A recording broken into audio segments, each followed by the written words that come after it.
हे बघा डोमेनमध्ये युजर कसे बनवतात, create without licence.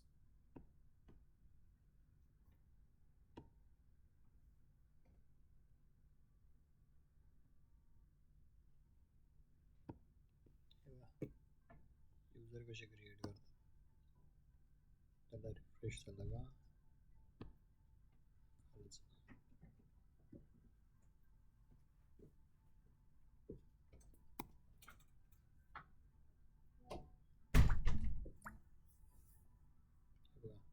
Single user असेल ना, एक एक युजर बनवायचं असेल तिकडे तर असं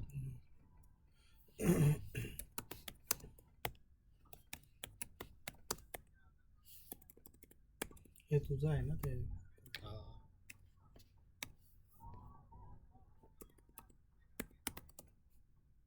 इथे आपल्याला चॉईस भेटतो जसं पाहिजे आपल्याला. डिस्प्ले नेम आणि .k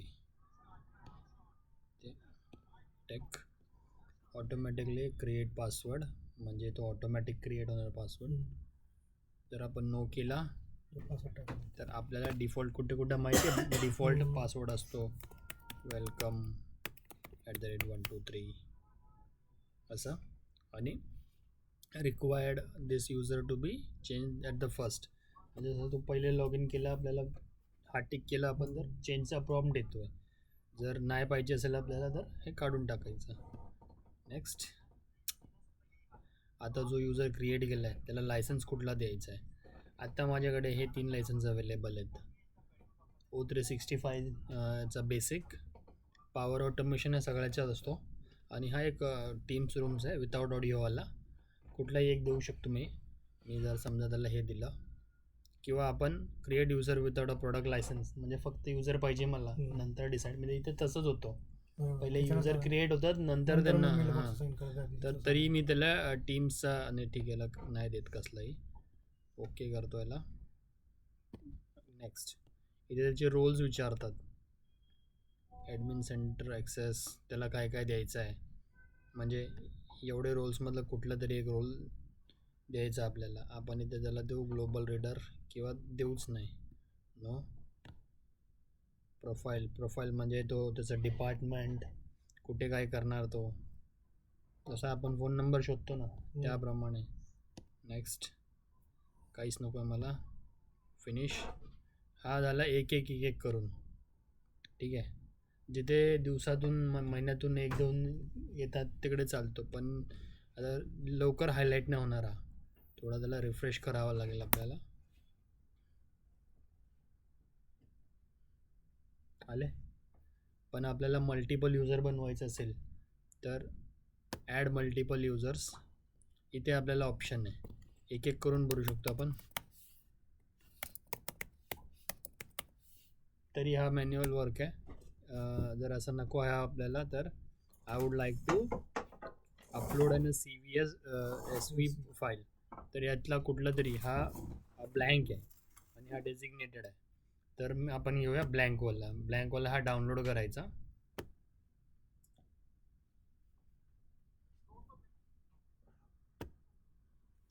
का नाही होत आहे, ठीक आहे. जर ते डाउनलोड होत नाही, मी ऑलरेडी एक डाउनलोड करून ठेवली आहे. ही फाईल आहे ब्लँक, इथे मी ऑलरेडी फिलअप केलं आहे. तर याच्यात काय युजर नेम कसा पाहिजे, महेश.p, त्याचं first name last name. Display name काय असणार, डिस्प्ले नेम कुठे शॉर्टकट आहे, कुठे पूर्ण नाव आहे. सेल्स जिथं जॉब टायटल, डिपार्टमेंट जो आपण तिकडे सिलेक्ट केलं ना तसं तिथं पोस्ट नंबर.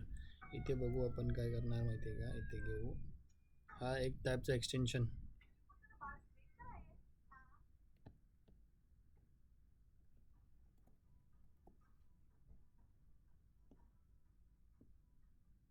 तो काय नाही आला.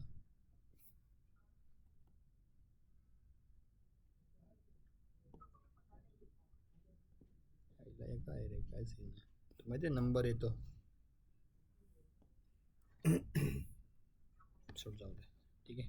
कोणता हे जो नंबर 1 पुढचे नंबर येतात ना 1 2 3 4 5, तर हा आपण इथे डाउनलोड केल्यावरती, पण मी ऑलरेडी इथे डाउनलोड करून ठेवला आहे. तेच फाईल इथे मी अपलोड करणार आणि या फाईलला ओपन सेव्ह करून सेव्ह ॲज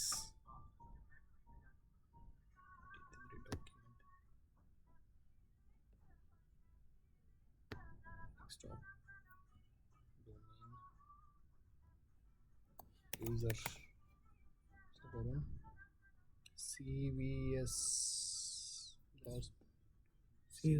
डिटरमाइंड लाईन असं काहीतरी ह्याच्यात बनवायचा असतो.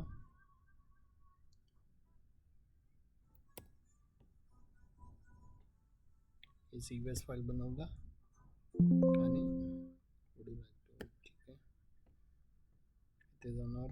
कुठे गेलो आपण? ठीक आहे, इथे करणार browse.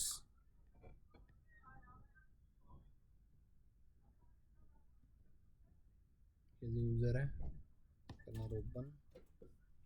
The file you uploaded has one or more error.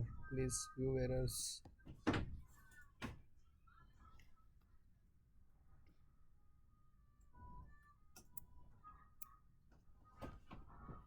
Display name मध्ये तो डॉट नाही चालत बोलतो. ठीक आहे, तर आपण जाणार तिकडे. हा डिस्प्ले नेम हाच ना. तो ईमेलमध्ये चालेल, युजर नेममध्ये चालेल ते.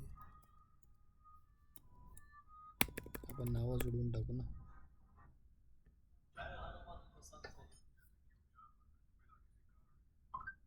युजर नेम बोलला की display name. Okay, display name म्हणजे हे.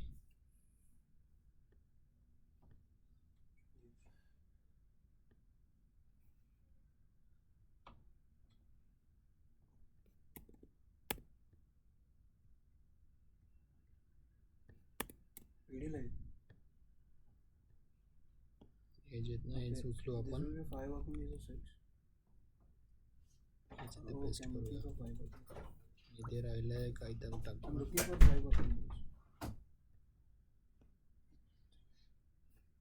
डिलीट मारू. याला करू सेव्ह. आता बघू कुठला एरर येतो.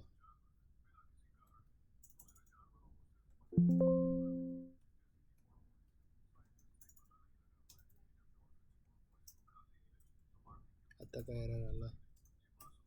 The file isn't formatted correctly. Make sure the file use comma as a determinant between the 16 column. Comma लावायचा.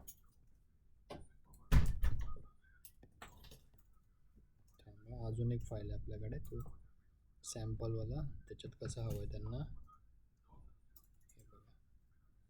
असं आहे.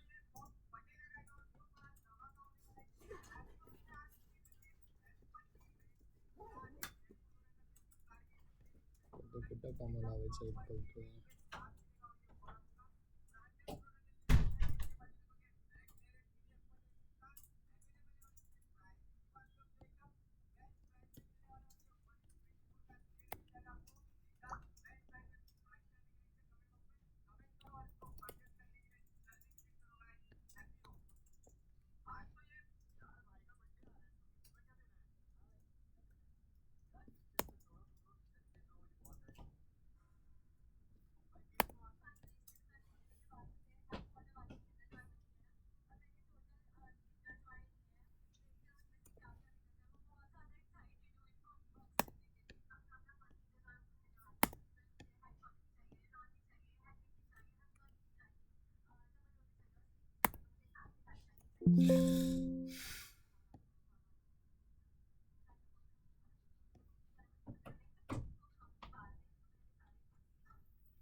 The file you uploaded has one or more error. Please correct them and upload again. काय बोलतो तू?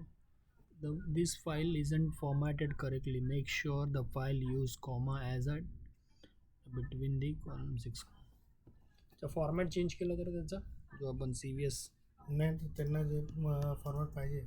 नाही, हा save करताना जर आपण याला CVS मध्येच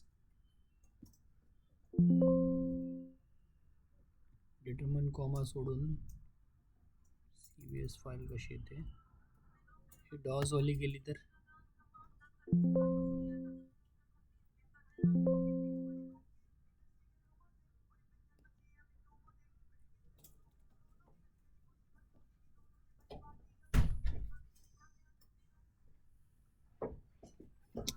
आता परत तोच सांगतो फाईल अजून formatted correctly make sure the file use comma as a determinant between the column and has 16 column.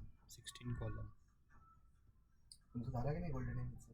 कसला गोल्डन एमचं करायचं आहे काय आहे?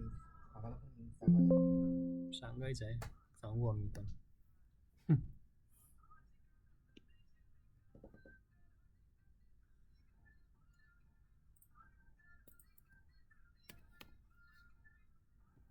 डिस्प्ले नेममध्ये डॉट पी नाही ना. डॉट नाही तो कॉमा यूज कर बोलतोय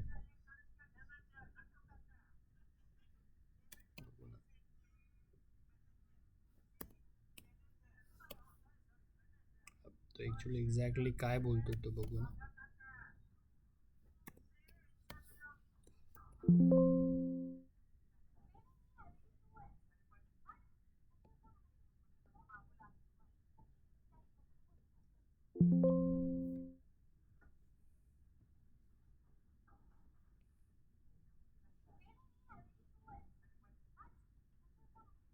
काम करूया सेव्ह करताना ही फाईल सेव्ह करू का सॅम्पलवाली आता त्याच्यामध्ये काही चेंजेस झाले ते लक्षात येत नाही ना. फक्त त्याच्यामध्ये जे डेटा आहे ना ते फिलअप करायचं. हा सॅम्पलवाला आहे त्याच्यात पण एरर आहे